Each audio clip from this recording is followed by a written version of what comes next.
السلام عليكم ورحمة الله وبركاته. إن الحمد لله نحمده ونستعينه ونستغفره ونعوذ بالله من شرور أنفسنا ومن سيئات أعمالنا. من يهدي الله فلا مضل له ومن يضلل فلا هادي له. وأشهد أن لا إله إلا الله وحده لا شريك له وأشهد أن محمدا عبده ورسوله أما بعد. اللهم صل على محمد وعلى آل محمد كما صليت على إبراهيم وعلى آل إبراهيم إنك حميد مجيد.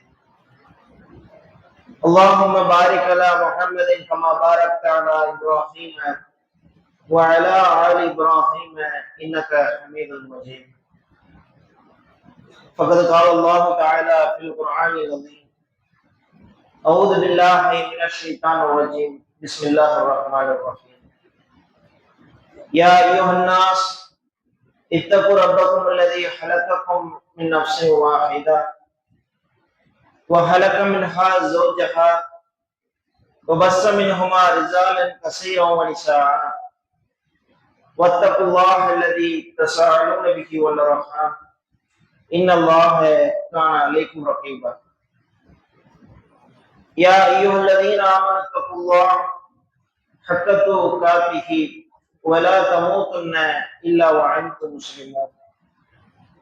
يا أيها الذين آمنوا اتقوا الله وقولوا قولا سديدا يصلح لكم أعمالكم ويغفر لكم ذنوبكم ومن يطع الله ورسوله فقد فاز فوزا عظيما. ربي اشرح لي صدري ويسر لي أمري واحلل عقدة من لساني يفقهوا قولي. ربي زدني علما. புகழ் அனைத்தும் நம்மை படைத்து பரிபக்குவப்படுத்தக்கூடிய ஒரு நாயன் அல்லாஹ் ஒருவன் மீது உரித்தாகட்டும் என்றும் அந்த ஏக நாயனுடைய சாந்தியும் சமாதானமும் அன்பும் கருணையும் நமது உயிரினும் மேலான நபிகள் நாயகம் ஸல்லல்லாஹு அலைஹி வஸல்லம் அவர்கள் மீதும் அவர்களை பின்பற்றி வாழ்ந்து மறைந்த சத்திய சஹாபாக்கள் மீதும் சஹாபிய பெண்மணிகள் மீதும் தாபியன்கள் மீதும் தபார தாபியன்கள் மீதும் இந்த ஜும்மாவிலே ஒன்று இருக்கிற நம் அனைவர்களின் மீதும் என்றென்றும் நீங்கள் நிலவட்டுமாக என்ற பிரார்த்தனையோடு நபிகள் நாயகம் ஸல்லல்லாஹு அலைஹி வஸல்லம் அவர்கள் இந்த ஜும்மாவினுடைய தினத்தின் கொள்கை குறித்து சொல்லும் பொழுது, இமாம் மெம்பரிலே ஏறி உரையாற்ற ஆரம்பித்து விட்டார் என்று சொன்னால் அந்த உரையை கேட்கக்கூடியவர்கள், இந்த சபையில் அமர்ந்திருக்கக்கூடியவர்கள், உங்களுக்கு அருகாமையில இருக்கக்கூடியவர் பேசினாலோ அல்லது விளையாடினாலோ நீங்கள் பேசாதீர்கள் அல்லது விளையாடாதீர்கள் என்று சொன்னால் கூட பக்கத்தில் அமர்ந்த நீங்களும் வீணான காரியத்தில் ஈடுபட்டு விட்டீர்கள், இந்த ஜும்மாவினுடைய முழு நன்மையும் பெற்றுக்கொள்ள முடியாது என்ற அடிப்படையில் நபிகள் நாயகம் ஸல்லல்லாஹு அலைஹி வஸல்லம் அவர்கள் சொல்லி இருக்கிறார்கள். அந்த அடிப்படையில் நாமும் இந்த ஜும்மாவினுடைய முழு பிரதிபலனையும் எதிர்பார்த்து இந்த உரையை கேட்பதற்கு வல்ல நாயன் நமக்கு அருள் செய்வார். கண்ணியத்திற்குரிய எல்லாம் அல்லாஹுவின் நல்லடியார்களே, அல்லாஹுவின் மகத்தான கிருபையால் அவனுடைய இந்த மார்க்கத்தை நாம் ஏற்றுக்கொண்டிருக்கிறோம் என்று சொன்னால், இது நாம எனக்கு இந்த மார்க்கம் பிடித்திருக்கிறது, அதனால் நான் இந்த மார்க்கத்தை ஏற்றுக்கொண்டேன் என்று சொல்ல முடியாது. இந்த மார்க்கத்தில் நாம் இருக்கிறோம் என்று சொன்னால் இது அல்லாஹ்வினுடைய ஏற்பாடு. அப்ப அந்த அல்லாஹ்வினுடைய அருளால் இன்றைக்கு எத்தனையோ பெரிய அறிவாளிகள் இருக்கிறார்கள், உலக மேதைகள் என்று சொல்கிறார்கள், பெரும் செல்வந்தர்கள் இருக்கிறார்கள், மிகப்பெரிய அதிகாரங்கள் படைத்தவர்களும் இருக்கிறார்கள். அவர்களுக்கெல்லாம் கிடைக்கப்பெறாத இந்த சத்திய மார்க்கம் நமக்கு கிடைத்திருக்கிறது என்று சொன்னால் ஒவ்வொரு நொடியும் நாம் இதற்காக நன்றி செலுத்தக்கூடியவர்களாக இருக்க வேண்டும். இந்த மார்க்கம் நமக்கு கிடைக்க பெற மிக அத்தியாவசிய ஒரு விஷயமாக இருப்பது பள்ளிவாசல். அதனாலதான் இந்த வாரத்தினுடைய ஜும்மாவுடைய தலைப்பு பள்ளிவாசலினுடைய சிறப்பு என்று எனக்கு வழங்கப்பட்டிருக்கு.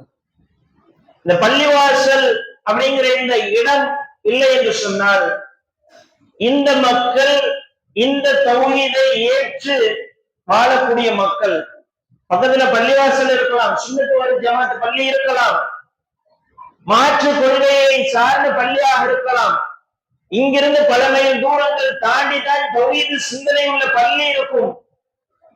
அப்ப தௌஹீதை ஏந்திய மக்களும் கூட அந்த தௌஹீதை சரியான முறையிலே நிலைநாட்ட முடியாமல் இருக்கக்கூடிய ஒரு சூழல் ஏற்படும் என்று சொன்னால் அது பள்ளிவாசல் இல்லாததுனால அமைந்திருக்கும். பையன் தௌஹீத் சிந்தனையில இருப்பாரு, பள்ளிவாசலுக்கு தொழுவதற்கு பக்கத்தோடு போய் தொழுவாரு. ஆனா திருமணம் என்று வரும்பொழுது இங்க நமக்குன்னு ஒரு முகல்லா இல்லையே, ஒரு தௌஹீது பள்ளிவாசல் இல்லையே, அங்க நமக்கு திருமணம் செஞ்சு வைக்கிறதுக்கு ஒரு இடம் இல்லையே என்று சொல்லி மார்க்கம் தடுத்த சில அனாச்சாரங்களோடு கூடிய சுன்னத் வல் ஜமாத் முறையின்படி திருமணம்னு போறோம். இது நடக்குதா இல்லையா? இதுக்கெல்லாம் பேஸ்மெண்ட் என்ன அப்படின்னு கேட்டா, இங்க பள்ளிவாசல் இல்ல, தௌஹீத் அடிப்படையில ஒரு பள்ளிவாசல் இருந்துச்சுன்னு சொன்னா நாம பள்ளிவாசலை எப்படி பார்க்கிறோம் இருக்கு. இன்னைக்கு பெரும்பாலான மக்கள் எப்படி பள்ளிவாசலை பார்க்கணும்னு சொன்னா, அதுல ஒவ்வொரு வக்துக்கும் ஹய்யால ஸலாத், நீங்கள் தொழுகையின் பக்கம் வாருங்கள் என்று அழைப்பு கொடுக்கப்படுகிறது. இந்த தொழுகைக்கான இடம் மட்டும் இந்த பள்ளிவாசல் கிடையாது. நல்லா விளங்கிக்கணும். அல்லாஹ் இந்த பள்ளிவாசலை குறித்து ஏராளமான இடங்களிலே வர்ணித்து சொல்லி காட்டுகிறான். திருமறை குர்ஆனிலே தொழுகை என்று சொன்னால் அந்த தொழுகையில ஒரே ஒரு தொழுகைக்குத்தான் திருமறை குர்ஆன்ல அல்லாஹ் பெயர் குறிப்பிட்டிருக்கிறார். லுஹருடைய தொழுகைன்னு அல்லாஹ் திருமறை குர்ஆன்ல சொல்லவில்லை, அஸர் குறித்து சொல்லவில்லை. அல்லாஹ் சொல்லக்கூடிய தொழுகை யா அய்யுஹல்லதீன ஆமனூ இதா நூதிய லிஸ்ஸலாத்தி யௌமில் ஜும்ஆ, ஜும்மாவுடைய தினத்திலே, இந்த ஜும்மாவினுடைய இந்த வெள்ளிக்கிழமையினுடைய தொழுகையை நீங்கள் நிறைவேற்றுங்கள், இதற்காக உங்களுடைய வியாபாரத்தை நீங்கள் விட்டுவிடுங்கள், பள்ளிவாசலுக்கு சென்று சேருங்கள் சொல்றார். இந்த பள்ளிவாசலினுடைய சிறப்பு என்ன? இந்த பள்ளிவாசல் என்பது வெறுமன தொழுகைக்காக நடத்தப்படக்கூடிய, தொழுகை நடத்த வேண்டும் என்பதற்காக கட்டப்படக்கூடிய கட்டணம் கிடையாது.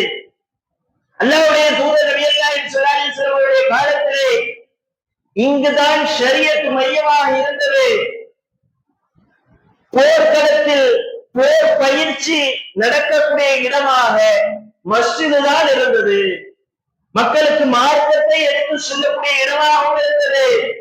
ஒரு மருத்துவ உதவிகள் செய்யப்பட்டது.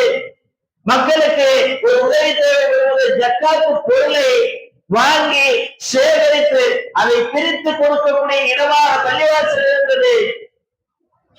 இப்படி பல்வேறு பரிணாமங்கள்ல பள்ளிவாசல் இருந்தது. அதனாலதான் அல்லாஹ்வுடைய தூதர் நபியல்லாஹி ஸல்லல்லாஹு அலைஹி வஸல்லம் அவர்களுக்கு முன்னதாக அல்லாஹ்வுடைய தூதர் மிராஜ் பயணத்துக்கு போன பிறகுதான் நமக்கு ஐங்கால தொழுகை கடமையாக்கப்பட்டது. இதுல யாருக்கும் மாற்று கருத்து இருக்குதா இல்லையா? யாருமே அதை மறுக்க மாட்டோம். ஆனால் அதற்கு முன்னதாகவே அல்லாஹ் சொல்கிறான், ஆதம் அலைஹிஸ்ஸலாம் அவர்கள் தான் முதல் ஆலயத்தை கட்டினார்கள் அப்படின்னு சொன்னா தொழுகைக்கான இடம் மட்டுமல்ல இந்த பள்ளிவாசல். நாம் அப்படிதான் நினைச்சுக்கிட்டோம். அல்லாஹ்வுடைய தூதர் நபியல்லாஹி ஸல்லல்லாஹு அலைஹி வஸல்லம் அவர்கள் சொர்க்கத்தை சந்திக்கக்கூடிய, சொர்க்க நாளை மறுமையிலே இறைவனுடைய அர்ஷினுடைய நிழலை பெறக்கூடிய ஒரு 7 சாராரை வகைப்படுத்தி சொல்லி காட்டார். அதுல ஒரு சாரார் இறை நினைவோடு பள்ளிவாசலோடு அதிக தொடர்பை ஏற்படுத்தி கொண்டவர். அப்படின்னு சொன்னா வெறுமனே தொழுகையை மட்டும் கேட்கக்கூடிய வார்த்தை அல்ல.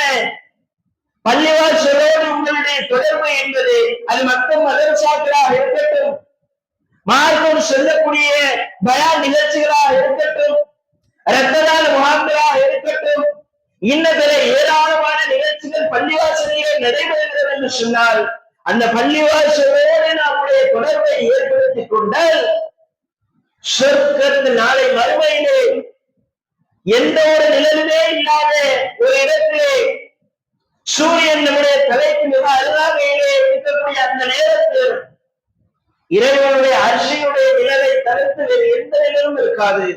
அப்படிப்பட்ட நேரத்தில் அல்லாஹ் ஒரு 7 சாராருக்கு நிழல் அளிக்கிறான். அப்படிப்பட்ட ஒரு சாராராக பள்ளிவாசலோடு தொடர்பு வைத்திருந்தக்கூடிய அந்த சாரார்கள் இருந்திருக்கிறாங்க. அது மட்டுமல்ல, திருமலை குர்ஆனிலே அல்லாஹ் ஏராளமான வரலாற்றை சொல்லி காட்டுகிறான். நபிகள் நாயகம் ஸல்லல்லாஹு அலைஹி வஸல்லம் அவர்களுடைய வாழ்நாளிலே ஹதீஸ்களை புரட்டி பார்த்தால் பல்வேறு வரலாற்றுகளை அல்லாஹ் சிலாகித்து சொல்லி காட்டுகிறான்.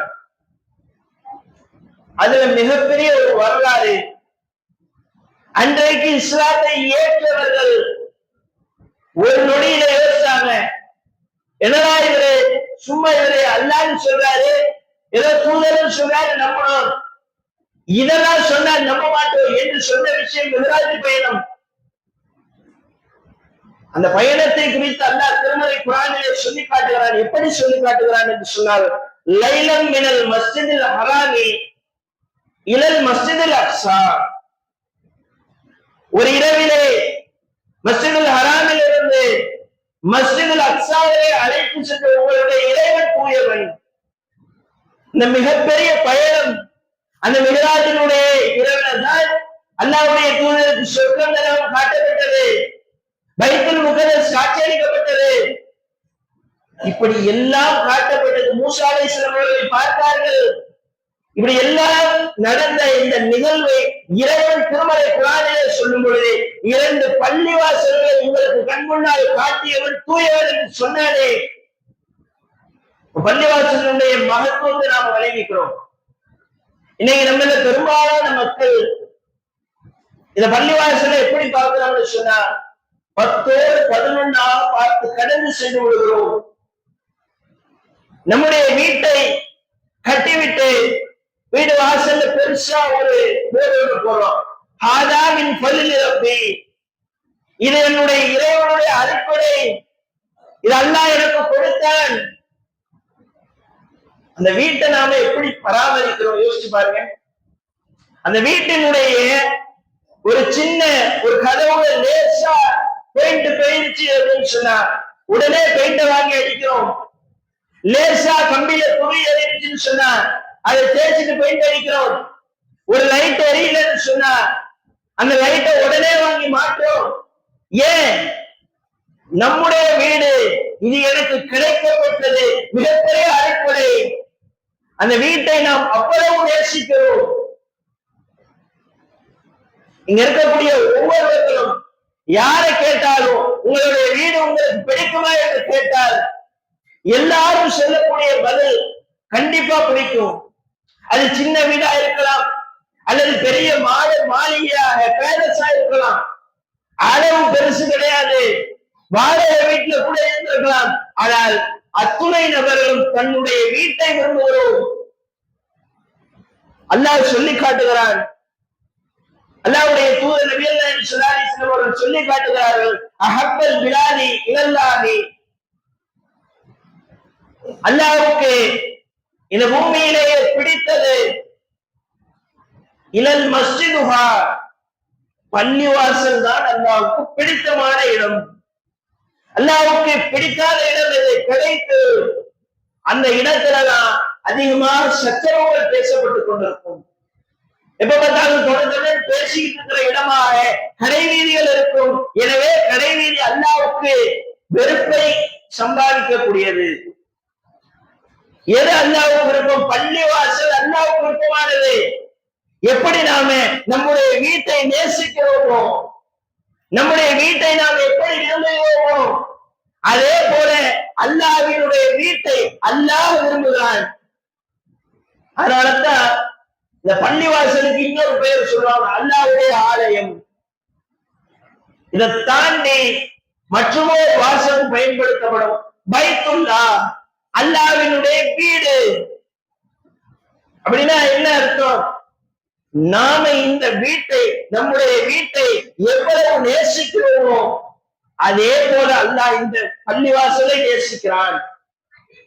இந்த பள்ளிவாசலை நேசிக்கிறான்னு சொன்னா இந்த பள்ளிவாசலுக்காக நாம் எதையெல்லாம் செய்கிறோமோ அதை எல்லாவற்றையும் அல்லாஹ் நேசிக்கிறான். இந்த பள்ளிவாசல்ல நாம 2 ரக்காத்து தொழுகிறோம் என்று சொன்னால் அதை அல்லாஹ் நேசிக்கிறான், விரும்புகிறான். ஏன்? அல்லாஹ்வுக்கு பிடிச்சமான இடத்துல நின்று அவன் சொன்ன காரியத்தை ஒரு அடியான் செய்கிறான் என்று சொன்னால் அல்லாஹ் மன நெகிழ்ச்சி அடைகிறான்.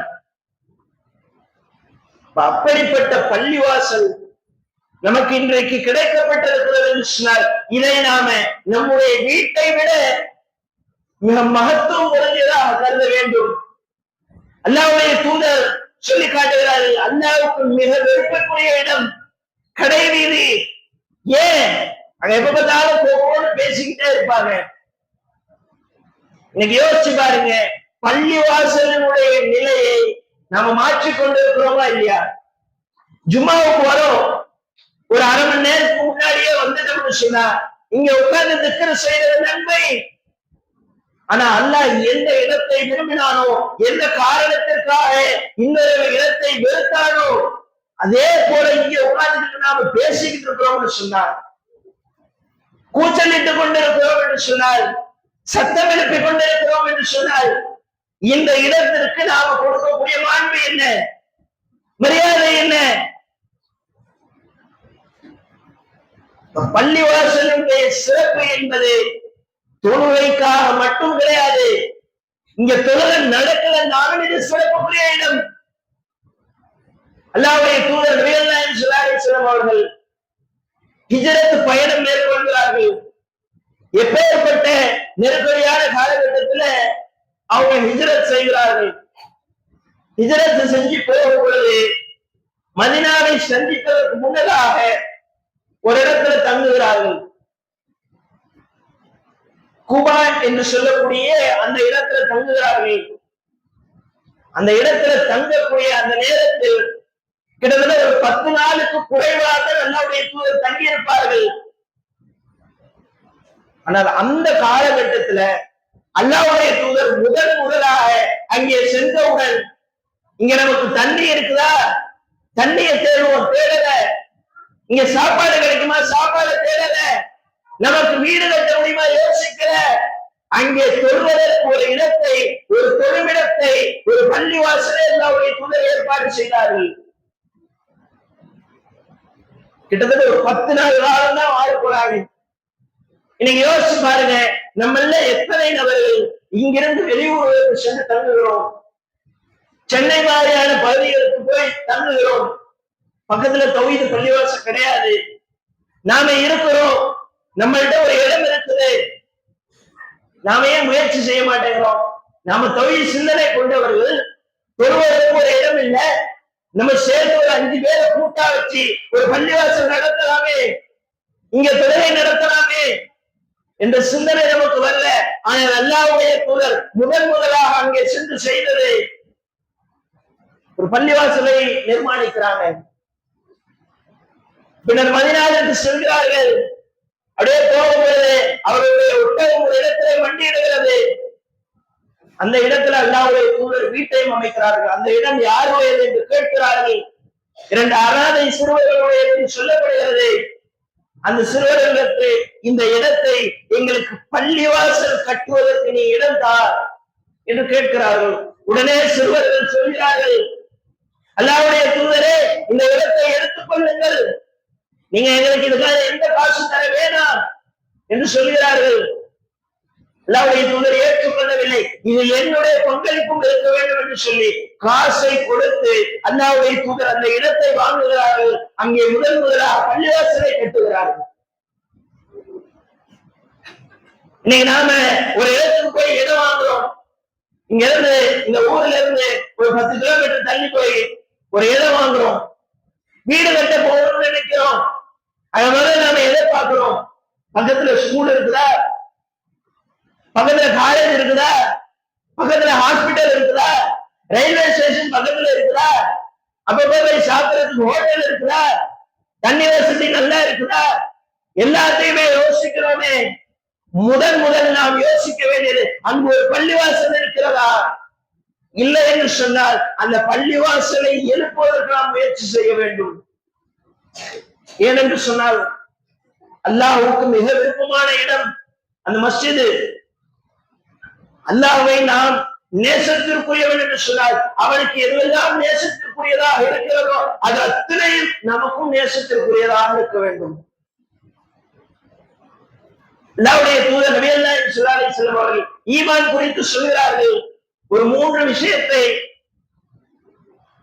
அதுல ஒரு விஷயம், அல்லாஹ்வும் அல்லாஹ்வுடைய தூதரும் யாரிடத்திலே பகைமை கொண்டார்களோ அவரிடத்திலே பகைமை கொள்வது யாரை, அல்லாஹ்வும் அல்லாஹ்வுடைய தூதரும் எந்த காரியத்தை யாரை நேசித்தார்களோ அந்த விஷயத்தை இந்த உலகத்திலே எத்தனை விஷயங்கள் நமக்கு மிக விருப்பமானதாக இருந்தாலும் அதை உதறி தள்ளிவிட்டு அல்லாஹ்வுக்கும் அல்லாஹ்வுடைய தூதருக்கும் எது விருப்பமானதோ அதை நாம செய்யணும்.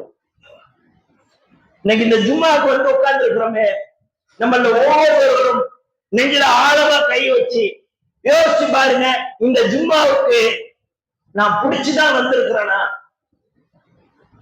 நம்மள நிறைய பேர் சொல்ல முடியாது. கடைசி நேரத்துல வர்றோம், 12:30 1:30 தொழுக அப்படின்னு சொன்னா 1:25 வந்தா போதும், 1:20 வந்தா போதும். ஏன்? வியாபாரம் இருக்குதுல்ல, எனக்கு குடும்பம் இருக்குதுல்ல, எனக்கு ஒரு வேலை இருக்குதுல்ல, இப்படி 1000 காரணங்களை சொல்லி இறைவனை தேடுவதை விட்டும் தவிர்த்து கொள்கிறோம். அப்படி என்று சொன்னால் இந்த இடத்திற்கு நாம் வருவதற்கு விரும்பவில்லை, இந்த ஜும்மாவினுடைய நன்மை அடைவதற்காக வரவில்லை. ஏதோ எல்லாரும் பேசுவாங்க அதனால போய் நம்ம கலந்துக்குவோம். முதல்ல போய் நன்மை எல்லாம் நமக்கு தேவையில்லை, கடைசியா போவோம், நமக்கு ஜமாத்து கிடைச்சா போதும். நம்ம நல்லா விளங்கிக்கொள்ள, இந்த ஜும்மாவினுடைய தினத்திலே லுஹரினுடைய வக்து நாளாக இருக்கிறது. மற்ற நாட்களிலே இன்னைக்கு 2 நாள் சொன்னா மீதி 2 நன்மை இந்த உரையை கேட்பதன் மூலமாக கிடைக்கும். ஆனா நம்ம பெரும்பாலான மக்கள் இந்த உரைக்கு முக்கியத்துவம் கொடுப்பது இல்லை. அப்படியே உரையில வந்து உட்கார்ந்தாலும் கூட ஏதோ சொல்லிக்கிட்டு இருக்கிறாங்க. நமக்கு என்ன, ஏதோ டைம் பாஸ்க்காக வரும், ஏதோ நமக்கு தெரிஞ்சவர் பேசுறாரு, இந்த ஜும்மாவினுடைய தினத்துக்கு போனா 10 பேரை சந்திக்கலாம் என்கின்ற போன்ற காரணங்களுக்காக நாம் வருகிறோம். இது மாதிரியான விஷயங்களில் நாம் கவனம் செலுத்த வேண்டும். அல்லாஹ்வுக்கு விருப்பமான இடம் இந்த பள்ளிவாசல். இந்த பள்ளிவாசல்ல நாம உட்கார்றோம்னு சொன்னா இந்த உரையை கேட்பதற்காக நாம 1 மணியிலிருந்து 1:30 மணி வரைக்கும் உட்கார்ந்து இருக்கிறோம், அல்லது 12:45 1:30 வரைக்கும் உட்கார்ந்து இருக்கிறோம்னு சொன்னா இங்க உட்கார்ந்து இருக்கக்கூடிய காலம் எல்லாம் நாம் மாணவர்களுடைய பாதுகாப்புல இருக்கிறோம். சொல்றார்கள், ஒரு மார்க்க சபை, ஒரு மார்க்க செய்தி பேசப்பட்டுக் கொண்டிருக்கிறது என்று சொன்னால் அங்கு மாணவர்கள் வருவார்கள், அங்க அந்த சபையில இருக்கக்கூடியவர்களை தங்களுடைய ரெக்கைகளால் அணைத்துக் கொள்வார்கள். ஆனா இன்னைக்கு நாம அந்த மார்க்க சபைகளில் சங்கமிப்பதும் இல்லை, அப்படி ஒரு அலட்சியத்துல இருந்து கொண்டிருக்கோம். இன்னும் கூடுதலா சில செய்திகள் இருக்கிறது இந்த பள்ளிவாசலை குறித்து. பள்ளிவாசலை நிர்வகிக்கக்கூடியவர்களுக்கும் இது மிகப்பெரிய பொறுப்பு. ஒரு நாட்டினுடைய முதலமைச்சரை தாண்டி ஒரு பள்ளிவாசலை நிர்வகிக்கக்கூடியவர் அதிகம் கவனம் செலுத்த வேண்டும். எதுல கவனம் செலுத்த வேண்டும்? அல்லாஹ் தெளிவாக சொல்லிவிட்டான், அன்னல் மசாஜிதல் இல்லா. இந்த பள்ளிவாசல் யாருக்குரியது? இந்த ஜமாத்து தலைவருக்கு கிடையாது, செயலாளருக்கு கிடையாது, நிர்வாகிகளுக்கு கிடையாது, அஜரத்துக்கு கிடையாது, மோயினருக்கு கிடையாது. இதனுடைய அதிகாரம் அல்லாஹ்வுடையது. இந்த பள்ளிவாசல் நான் என் வீட்டை எப்படி வேணாலும் பார்த்துக்கலாம், இந்த பள்ளிவாசலை பார்த்துக் கொள்ளும்போது இது அல்லாஹ்வுடைய பள்ளிவாசல். நிர்வாகிகளுக்கு மட்டுமல்ல, இங்கு வரக்கூடியவர்கள் நாம் நம்முடைய வீட்டை எப்படி பார்த்துக் கொள்கிறோமோ அதை விட எப்படி மேலாக அவனுடைய ஆலயத்தை, அவனுடைய வீட்டை பார்த்துக் கொள்ள வேண்டும். ஏனென்று சொன்னால் இந்த பள்ளிவாசலுக்காக நாம் எதையெல்லாம் செய்கிறோமோ அது எல்லாமே நமக்கு கூடுதல் நன்மை பெற்று தரும். எந்த அளவுக்கு சொன்னார், இந்த பள்ளிவாசல்கள்ல நாம பங்களிப்பை செய்கிறோம், இந்த பள்ளிவாசலோடு தொடர்பில் இருக்கிறோம் என்று சொன்னார், இந்த பள்ளிவாசலில் ஒரு மத்த மதரசா நடைபெறுகிறது என்று சொன்னால் கஷ்டப்பட்டு நிர்வாகம் தான் நடைபெற்றிருப்பாரு, அதுக்குள்ள டீச்சரை ஏற்பாடு பண்ணியிருப்பாங்க, மாணவர்களை தயார் செஞ்சிருப்பாங்க, அவங்களுக்கு வாகன ஏற்பாடு, புத்தகம், இவை எல்லாத்தையும் நிர்வாகம் செஞ்சிருக்கும். ஆனா ஏதோ ஒரு வகையில இதற்காக பொருளாதாரம் தந்திருப்பாங்க, அல்லது இந்த நிகழ்ச்சி நடக்கும் பொழுது அதுக்கு ஏதோ ஒரு வகையில உதவி செய்திருப்பார்கள், அவர்களுக்கும் இதற்குண்டான நன்மை கிடைக்கும். இரத்த தான முகாம்கள் நடைபெறும், அதனுடைய நன்மை கிடைக்கும்.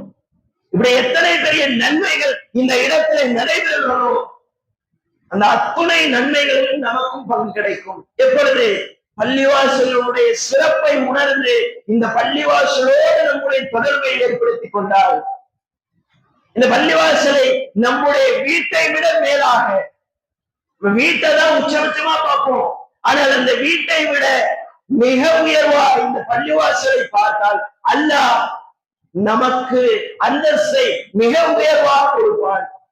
எனவே கண்ணியத்திற்குரிய எல்லா அல்லாஹ்வின் நல்லடியார்களே, இந்த பள்ளிவாசல் என்பது, இந்த பள்ளிவாசலுடைய சிறப்பு என்பது நாம சொல்லி தெரிய வேண்டிய அவசியம் கிடையாது, எல்லா மக்களுக்கும் தெரிகிறது. நாம அசருடைய வக்தை வீட்டுல தொழுதால் 1 மடங்கு நன்மை, அதே பள்ளிவாசல் தொழுதால் 27 மடங்கு நன்மை. அந்த நன்மையை நாம அலட்சியம் செய்யக்கூடாது. முடிந்த அளவுக்கு தவிர்க்க முடியாத காரணங்களை தவிர்த்து முடிந்த அளவுக்கு பள்ளிவாசலோடு தொடர்பை ஏற்படுத்துங்கள். இது மாதிரி ஏராளமான சிறப்புகள் பள்ளிவாசலை கிடக்கிறது. அப்படிப்பட்ட சிறப்பு வாய்ந்த பள்ளிவாசல்கள் நமக்கு கிடைக்கப்பட்டிருக்கிறது என்று சொன்னால் அந்த பள்ளிவாசலை எப்பாடுபட்டாவது பாதுகாக்க வேண்டிய பொறுப்பு நம்ம இடத்துல இருக்கிறது. அப்படிப்பட்ட நன்மக்களாக அல்லாஹ் உங்களை என்னையும் ஆக்கி அருள் புரிய வேண்டும் என்று பிரார்த்தித்து எனது இந்த முதல் உரையை கண்ணியத்திற்குரிய இல்லாமல் அல்லாஹ்வின் நன்றியாக ஹையால ஸலா என்கின்ற ஒரு செயல் திட்டத்தின் அடிப்படையில் பள்ளிவாசல்களிலும் ஒவ்வொரு வீடாகவும் தொழுகைக்கு மக்களை அழைப்பு விடுக்கக்கூடிய வகையில், தொழுகைக்கு மக்களுக்கு ஆர்வப்படுத்தக்கூடிய வகையில் பல்வேறு செயல் திட்டங்களை நம்முடைய கிளையின் சார்பாக செய்து கொண்டிருக்கிறார்கள். அல்ஹம்துலில்லாஹ். இந்த மேலக்காவிரி கிளையினுடைய அரும்பணிகள் எல்லாம் பத்தி கேட்கும் பொழுது நிறைய செய்திகள் சொன்னாங்க. நிறைய வாரத்துக்கு 2 பெண்கள் பயான் நடத்துறாங்க, ஜும்மாவினுடைய பயான் நடக்குது, ரமலான்ல பயான் நடைபெறுகிறது, அது அல்லாமல் மார்க்க சொற்பொழிவுகள் நடைபெறுகிறது, இரத்ததான முகாம்கள், பொதுக்கூட்டங்கள், திருமுனை கூட்டங்கள், சமுதாய பிரச்சனைகளுக்கு எதிரான ஆர்ப்பாட்டங்கள்ல கலந்து கொள்வது, மக்தப் மதரசாக்கள் நடத்துவது, இது மாதிரி ஏராளமான பணிகளை இந்த கிளையின் சார்பாக செய்யப்பட்டு வருவதாக சொல்லி காட்டுகிறார்கள். இதுக்கெல்லாம் அஸ்திவாரம் பேஸ் எங்க அப்படின்னு சொன்னா இந்த பள்ளிவாசல். இந்த பள்ளிவாசல் ஒண்ணு இங்க இல்லை அப்படின்னு சொன்னா நம்ம இவ்வளவு தூரம் மெனக்கட்டுக்க மாட்டோம். எல்லா மக்களும் இதுக்கான பொருளாதாரத்தை செலவு செய்யக்கூடிய ஆர்வம் செஞ்சிருக்க மாட்டாங்க. அப்படிங்கும் பொழுது இந்த பள்ளிவாசலுடைய முக்கியத்துவம் நமக்கு விளங்குது. திருமணம் செய்யணும், இங்க தௌஹீத் ஜமாத் இல்ல, பக்கத்து ஊர் தாண்டி ஒரு 10 கிலோமீட்டர் தள்ளிதான் இன்னொரு கிளை இருக்குது, அங்கதான் போய் தப்தர் வாங்கணும். அல்லது ஒரு ஜனாசா மையத்து பிரச்சனை ஏற்படுகிறது, களத்துல வந்து நிக்க தௌஹீத் சகோதரர்கள் இல்ல, ஏன் இந்த பள்ளிவாசல் இல்ல, ஒரு மார்க்க சொற்பொழிவுகள் நடத்த வாய்ப்பு இல்ல, ஜும்மா இல்ல, அப்படிங்கிற சூழல் ஏற்படும் பொழுதுதான் நமக்கு தெரியும் பள்ளிவாசலுடைய மகத்துவம். ஏன் அப்படின்னு சொன்னா இன்றைக்கு பல்வேறு இடங்கள்ல ஒரு பள்ளிவாசலை கட்டி எழுப்புவதற்கு மிகப்பெரிய சிரமங்களுக்கு உள்ளாகக்கூடிய ஒரு நிலை இருக்கிறது. அந்த அடிப்படையில் இந்த வாரத்தினுடைய ஜும்மா வாலி வசூல் திருவள்ளூர் மேற்கு மாவட்டம் பூந்தமல்லி முல்லாத்தோட்டம் கிளையினுடைய பள்ளிவாசலினுடைய கட்டுமான பணிகளுக்கான வசூலாக இருக்கிறது. இந்த பள்ளிவாசல் கடந்த ரமலானில் திறக்கப்பட்டது. பாதி வேலைகள் முடிக்கப்பட்ட நிலையில, ஏன்னா கிட்டத்தட்ட ஒரு 200க்கும் அதிகமான மக்கள் ரமலான்ல தொலை வருவாங்க. நம்முடைய பள்ளியில தொழுகை நடக்கலன்னு சொன்னா அந்த மக்கள் சுன்னத்துல் ஜமாத் பள்ளிக்கு போறாங்க. பக்கத்துல அருகாமையில ஒரு ஷியா பள்ளி ஒண்ணு இருக்குது, அங்க மக்கள் வழி தவறி போயிடுறாங்க. இப்ப இந்த மாதிரியான சூழல் இருக்கும் பொழுது அதை கருத்துல கொண்டுதான் இந்த இடத்தை வேக வேகமா வாங்கினாங்க. இந்த பள்ளிவாசல ஆரம்பிக்கிறதுக்கு முன்னாடி ஒரு ஷீட்டு போட்டு மாடியில தொழுகை நடைபெற்று கொண்டு இருந்தது. இதே மாதிரி ஒரு ஜும்மா உடைய காலகட்டத்துல கடுமையான வெயில் காலம், இமாம் மிம்பரிலே ஏறி உரையாற்றி கொண்டிருக்கிறார். வெயிலுடைய வெப்பம் தாங்க முடியாம மயக்கம் போட்டு விழுந்துறார். அப்படி கஷ்டத்துக்கு பிறகு ஒரு சகோதரர், நான் இடம் தரேன், அந்த இடத்துல நீங்க வச்சு பள்ளிவாசல கட்டுங்க அப்படின்னு சொல்லி ஒரு கடனா ஒரு இடத்தை கொடுத்தாங்க. அந்த இடத்துல பில்டிங் எழுப்பி அல்லாஹ்வுடைய கிருபையாக 2 தளங்கள் கொண்ட பள்ளிவாசல் இன்றைக்கு கட்டப்பட்டு இருக்கிறது. பெரிய ஒரு உள்பூச்சிலாம் பெரிய அளவுல செய்யாம இப்போதைக்கு தேவைக்கு தகுந்தாற் போல மக்கள் தொலை வைக்கிறதுக்காக அந்த இடம் ஏற்பாடு செய்யப்பட்டு தொழுகை நடைபெற்றுக் கொண்டிருக்கிறது. இன்னும் அந்த இடத்தினுடைய கடன் மற்றும் அந்த உள்பூச்சி வெளிப்பூச்சி இன்னும் பெயிண்ட் இது மாதிரியான விஷயங்களுக்காக ஒரு மிகப்பெரிய பொருளாதார தேவை இருக்கிறது. கிட்டத்தட்ட 2015 இன்றைக்கு வரைக்கும் கிட்டத்தட்ட 10 ஆண்டு காலம் தொடர் போராட்டம் தான். 10 ஆண்டு காலமா இந்த பள்ளிவாசலுடைய பணிகள் தொடர்ந்து முயற்சி செய்யப்பட்டுக் கொண்டிருக்கிறது. பல்வேறு இடங்கள்ல பள்ளிவாசலுடைய வசூலுக்காக போய் இந்த பள்ளிவாசல் கட்டப்படுகிறது. இந்த கடனுடைய தொகை நிறைவு பெற்றது என்று சொன்னால் அந்த கிளையினுடைய ஒவ்வொரு நிர்வாகிகளும் மன சந்தோஷம் அடைவார்கள். கொரோனாவுடைய காலத்துல அந்த கிளையினுடைய துணைத் தலைவர் வஃபாத்தாகிறார். கொரோனாவுடைய காலத்துல அப்ப ஒரு வஃபாத்தாகிறதுக்கு முன்னாடி அவர் சொன்ன வார்த்தை, நான் இந்த பள்ளிவாசலை கட்டக்கூடிய இந்த வேலையில கொஞ்சம் கடனாயிட்டேன், இந்த கடனை எப்படியாச்சும் அடைச்சிருங்கன்னு சொல்லி இன்னொருத்தர் வசியத்தை செஞ்சுட்டு போயிருக்காரு.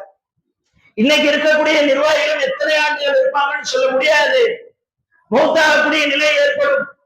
அந்த நிலை இந்த பள்ளிவாசலை இறை இல்லத்தை கட்டுவதற்காக ஒருத்தர் கடன் பெற்றிருக்கிறார் என்று சொன்னால் அந்த கடனை அடைப்பதற்கு நாமும் முன்வர வேண்டும். ஏன் என்று சொன்னால் அல்லாஹ் இந்த பள்ளிவாசலை குறித்து சொல்லும் பொழுது மம்பனா மஸ்ஜிதன் இல்லா, யார் ஒருவர் அல்லாஹ்வுக்காக பள்ளிவாசலை கட்டி கொடுக்கிறாரோ பலல்லாஹு பைத்தன் ஃபில் ஜன்னah, அவருக்கு அல்லாஹ் சொர்க்கத்தில் ஒரு வீட்டை ஒரு மாளிகை கட்டி தருகிறான். அல்லாஹ்வுடைய பள்ளிவாசல் இன்னைக்கு கடன்ல இருக்குது. அந்த பள்ளிவாசலுடைய கட்டுமான பணியில தொய்வு இருக்கிறது என்று சொன்னால் நாம நம்முடைய வீட்டுக்காரர்ல எவ்வளவு முயற்சி செய்வோம். அது மாதிரி இந்த வீடு அல்லாஹ்வுடைய வீடு, அல்லாஹ்வுடைய வீட்டுக்காக வந்து நிக்கிறாங்க. அந்த எண்ணத்தை நம்முடைய உள்ளத்துல ஏந்தி இந்த பள்ளிவாசலுக்காக உங்களால் முடிந்த பொருளாதாரத்தை தாராளமாக வாரி வழங்குங்கள். அல்லாஹ்வுடைய தூதர் நபியல்லாஹி ஸல்லல்லாஹு அலைஹி வஸல்லம் அவருடைய காலத்துல பெருநாள் உரை நிகழ்த்தப்படுகிறது. அல்லாஹ்வுடைய தூதர் சொல்கிறார்கள், ஆண்களுக்கு சொல்லிவிட்டு பெண்கள் பகுதியில போய் பிரச்சாரம் செய்கிறார்கள். பிரச்சாரம் செய்யும் பொழுது அல்லாஹ்வுடைய தூதர் சொல்கிறார்கள், பெண்கள் தான் அதிகமாக நரகத்திலே கிடக்கிறார்கள். எனவே ஒரு பேரித்தம்பலத்தினுடைய ஒரு துண்டையாவது நீங்கள் தர்மம் செய்து அந்த நரக நெருப்பிலிருந்து பாதுகாத்துக் கொள்ளுங்கள். இந்த தர்மம் என்பது அளவு சின்னதா இருக்கலாம், பெருசா இருக்கலாம், ஆனால் அல்லாஹ்விடத்தை அலாதிக்குரிய கூலி பெற்று தரும். அதே நேரத்தில் அல்லாஹ்வுடைய பள்ளிவாசலுக்காக என்று வரும்பொழுது இன்னும் ஒரு படி மேலாக மிகப்பெரிய நன்மை கிடைக்கும். அப்படி அல்லாஹ்வுடைய தூதர் அறிவிப்பு செஞ்சவுடன் இந்த பெண்மணிகள் தங்களுடைய அணிகலன்களை கலட்டி போடுறாங்கன்னு சொன்னார். எந்த அளவுக்கு ஒரு மிகப்பெரிய மாற்றத்தை அது ஏற்படுத்தி இருக்கும். இன்னைக்கு நாம் இந்த உரையை கேட்டுவிட்டு பள்ளிவாசலுக்கா சரி யாராச்சும் செய்வாங்க அப்படின்னு கடந்து போவோமே, ஆனால் நாம் அல்லாஹ்வுடைய தூதர் சொன்ன அந்த மாதிரியான ஒரு உம்மத்தாக இருக்க முடியாது. எந்த சமுதாயத்தை அல்லாஹ் விரும்பினாரோ, எந்த சமுதாயம் நாளை மறுமையிலே வெற்றி அடையும் என்று சொன்னாரோ அப்படிப்பட்ட சமுதாயமாக இருக்க வேண்டும் என்று சொன்னால் அவர்கள் எப்படி வாழ்ந்து சென்றார்களோ அந்த அடிப்படையில் நம்முடைய வாழ்க்கையை அமைத்துக் கொள்ள வேண்டும். அந்த அடிப்படையில் இந்த பள்ளிவாசலுடைய கடனுக்காக, இந்த பள்ளிவாசலுடைய மீத தேவைகளுக்காக உங்களுடைய பொருளாதாரத்தை தாராளமாக வாரி வழங்குங்கள். பொருளாதாரம் எடுத்து வராத சகோதரர்கள் இன்றைக்கு இன்ஷா அல்லாஹ் அசர் வரைக்கும் நிர்வாகிகள் இங்கதான் இருக்கும். உங்களுடைய பொருளாதாரத்தை கொடுத்துட்டு ரசீது பெற்று செல்லலாம். அதற்கான வாய்ப்பும் ஏற்பாடு செய்யப்பட்டிருக்கிறது. சகோதர சகோதரிகள் உங்களுடைய பொருளாதாரத்தை தாராளமாக வாரி வழங்குமாறு கேட்டுக்கொண்டு எனது இந்த ஜும்மா உரை நிறைவு செய்கிறேன். வாஹிரு தஅவானா அல்ஹம்துலில்லாஹி ரப்பில் ஆலமீன். அஸ்ஸலாமு அலைக்கும் வரஹ்மத்துல்லாஹி வபரகாத்துஹு.